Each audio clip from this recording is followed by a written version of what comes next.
There is a serious rationale behind the many spiritual paths that counsel the true seeker to abandon his family, his friends, his social life, and live secluded in a cave, in the forest, in the desert, to practice his spiritual discipline.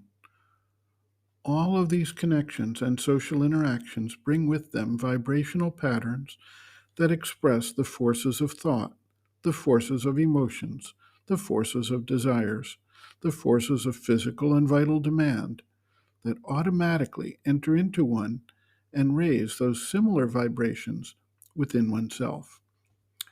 There are not only the unspoken assumptions that are part of the cultural background, but very concrete expectations that arise from one's family, friends, co workers, and associates, even from strangers with whom we have just a passing interaction.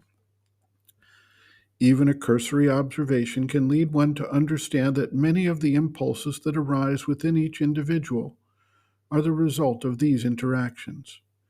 We may enter a place that is filled with desire for certain foods, and suddenly we have a craving. Or we may enter a place where people are expressing their sexual desires, and suddenly we too may feel that impulse. Someone may be angry, and we engage with our own angry response.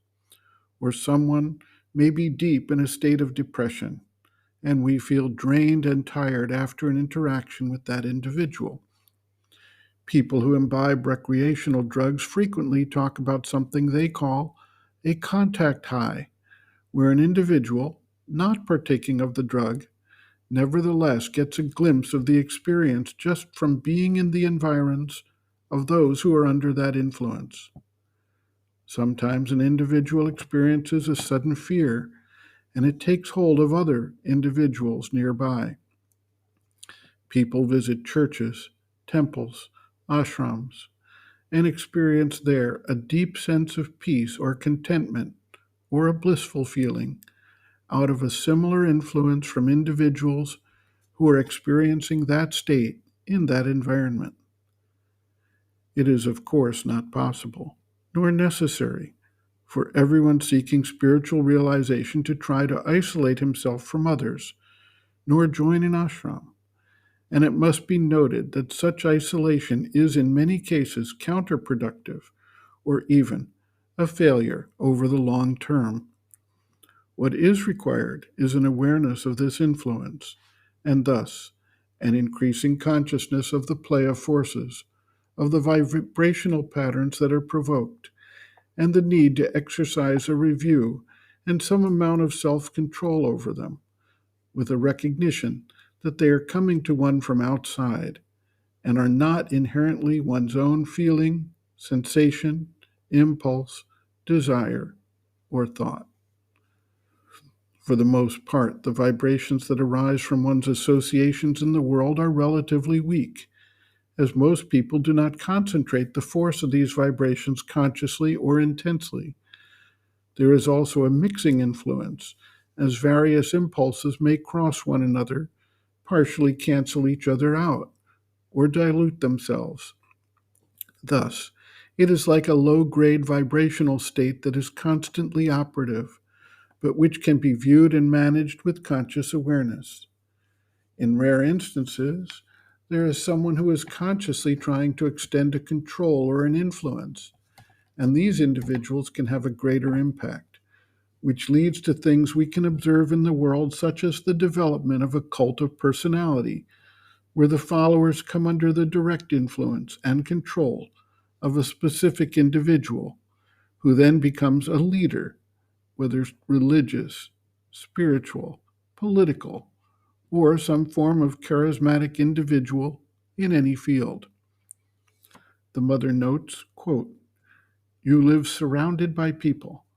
These people themselves have desires, stray wishes, impulses, which are expressed through them and have all kinds of causes, but take in their consciousness an individual form. For example, to put it in very practical terms, you have a father, a mother, brothers, sisters, friends, comrades. Each one has his own way of feeling, willing, and all those with whom you are in relation expect something from you, even as you expect something from them. That something they do not always express to you, but it is more or less conscious in their being, and it makes formations. These formations, according to each one's capacity of thought and the strength of his vitality, are more or less powerful, but they have their own little strength, which is usually much the same as yours. And so, what those around you want, desire, hope, or expect from you enters in this way in the form of suggestions very rarely expressed, but which you absorb without resistance, and which suddenly awaken within you a similar desire, a similar will, a similar impulse.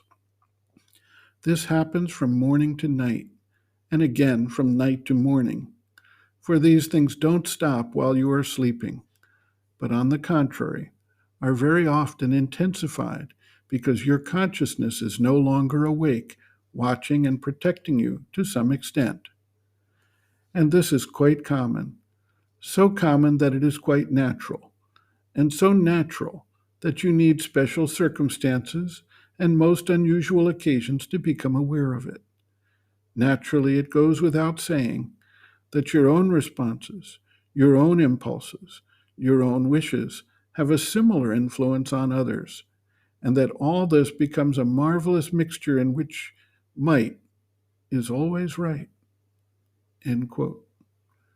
Reference Sri Aurobindo and the Mother, The Hidden Forces of Life, Chapter 3, Hidden Forces Around, pages 59 to 60.